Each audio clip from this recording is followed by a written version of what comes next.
Hi everyone! I'm Lala, ang blooming bunso ng Tacloban. Ang nickname ko po ay Lala.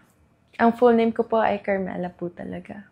Sa Carmela, pinalitan lang yung M sa L. Di ba dapat Mela? Ginawa nilang Lala. Hobbies ko po is volleyball, working out, martial arts, practical shooting, ganun. Kaya ko po i-twist yung tongue ko ng iba't ibang ways. Yeah. First, gano'n.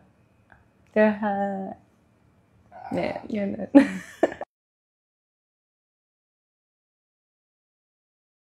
Acting po ako mahilig. So gusto ko ibalik yung parang